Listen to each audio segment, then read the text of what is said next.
The city of Vancouver hummed under a grey autumn sky, its streets slick with the first rains of the season. Inside St. Paul's Hospital, the trauma unit thrummed with controlled chaos. Nurses darted between rooms, monitors beeped in a relentless chorus, and the weight of life and death's decisions hung heavy in the air. Emily Carter, a 29-year-old registered nurse, was nearing the end of her 12-hour shift, her body aching from exhaustion, her mind foggy from the relentless pace. Her navy scrubs were creased, her auburn hair pulled back in a messy bun, and her hazel eyes carried the quiet strain of someone who gave everything to others, leaving little for herself. Emily had been a nurse for 6 years, drawn to the profession by a childhood memory of her mother, Helen, soothing her through a fever with a tenderness that made the world feel safe.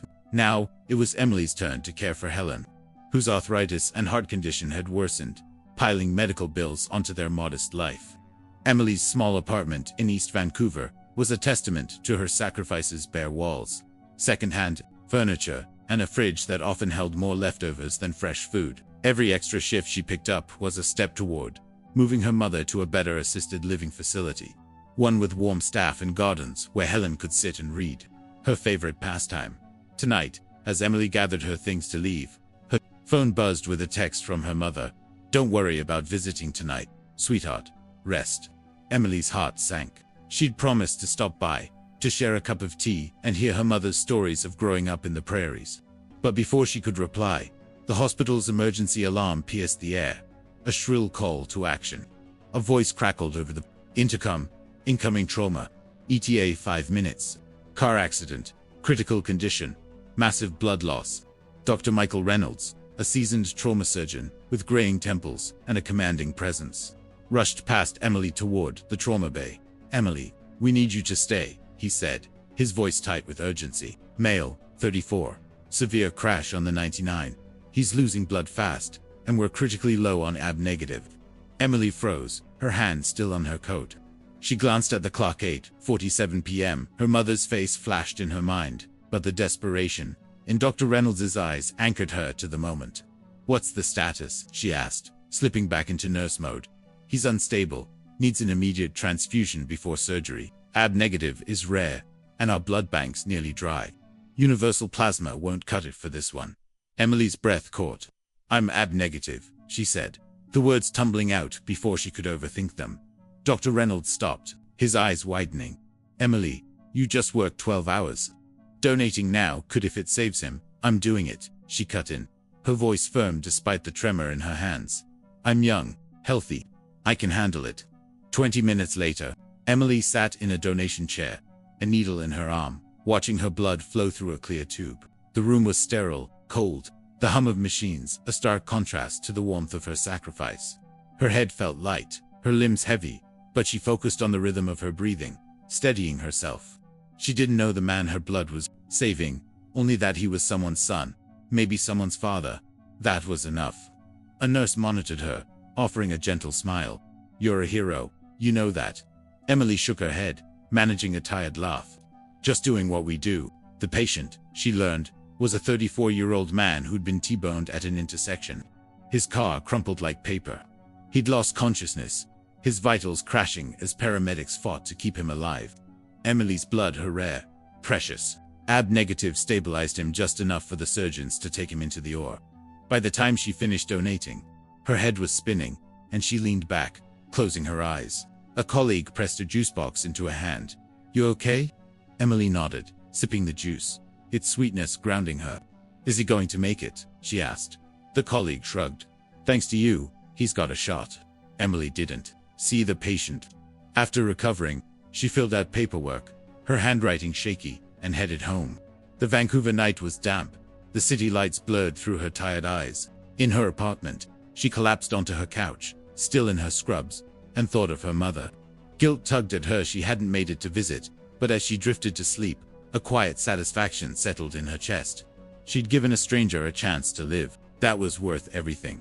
3 weeks later, Emily was charting vitals during a busy morning shift when the unit secretary, Clara, approached her with a puzzled look.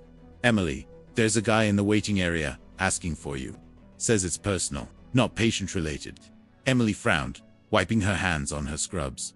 "Did he say who he is?" Clara shook her head. Just that it's important. He's got a kid with him.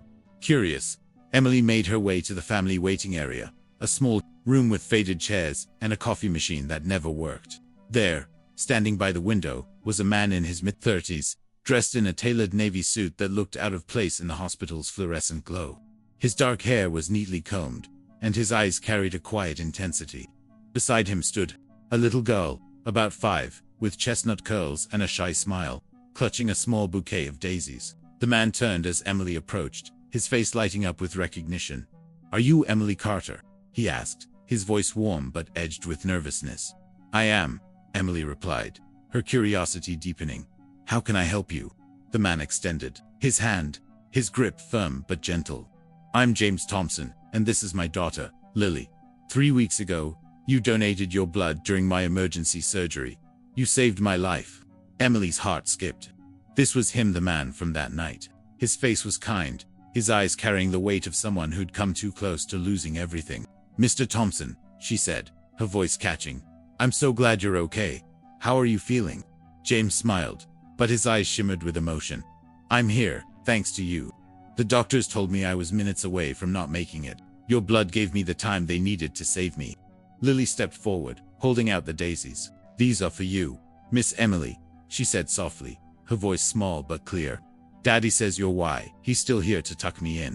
Emily knelt to Lily's level, her throat tight as she took the flowers, their petals soft against her fingers. "Thank you, Lily. These are beautiful. I'm just so happy your daddy's okay." James cleared his throat, his expression shifting to something more serious. "Emily, I hope this doesn't seem forward, but I've learned a bit about you since that night. I know you work long hours, that you're caring for your mother. I run a company, Thompson Enterprises, and I've been looking for someone I can trust to manage my household and care for Lily when I travel for work. I'd like to offer you that position, full salary, benefits, and a guest cottage on my property." Emily blinked, stunned. The offer was generous too generous. "Mr. Thompson, I appreciate that, but I was just doing my job that night. Don't need charity." James shook his head, his voice gentle but firm. "This isn't charity. You went beyond your job. You were exhausted, ready to go home, and you still gave your own blood to save a stranger. That tells me everything about who you are. I need someone like that for Lily." Over the next week, Emily visited James's home in North Vancouver. A sprawling house with a view of the mountains and a garden where Lily played. A guest cottage was charming, with a small porch and windows that let in the morning light worlds, better than her dim apartment. The salary he offered would cover her mother's care at a top-tier facility, one with art classes and a library Helen would love.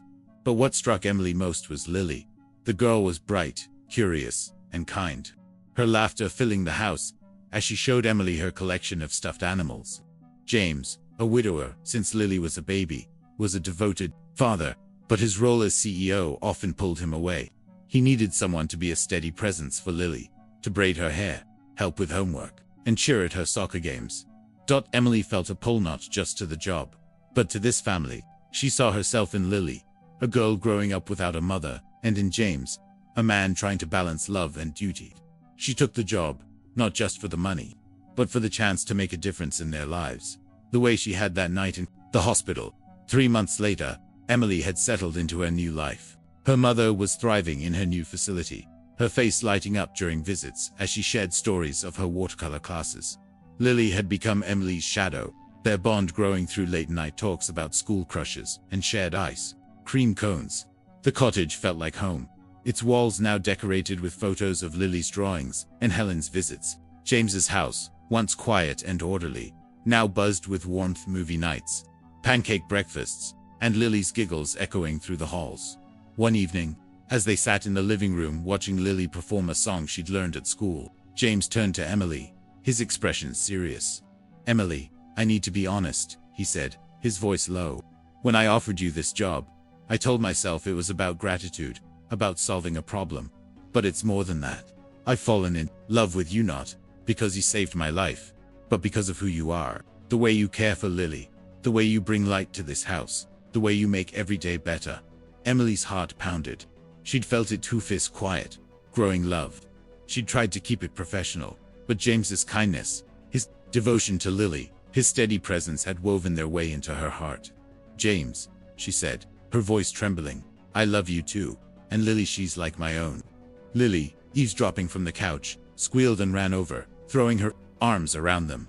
Does this mean you're my real mummy now? 2 years later, in the same garden where Lily once showed Emily her dolls, they stood under a canopy of fairy lights, exchanging vows. The hospital chaplain, who'd seen Emily's courage that night, spoke to the gathered friends and family. Emily gave her blood to save a stranger, never knowing it would lead her to her own future. Sometimes, when we give without expecting anything, life gives us back a love we never imagined. As Emily looked at James and Lily, now her family, she thought of that night in the donation chair. One choice, one moment of selflessness, had changed everything. Her mother was cared for, her heart was full, and her life was no longer a grind of survival but a tapestry of love and purpose. The blood she'd given hadn't just saved James, it had transfused hope into her own dreams. And here's the truth for all of us. Life doesn't always announce its turning points. A single act of kindness, a moment of courage, can ripple into a future you never dared to dream. So, what will you give today? What small sacrifice might rewrite your tomorrow?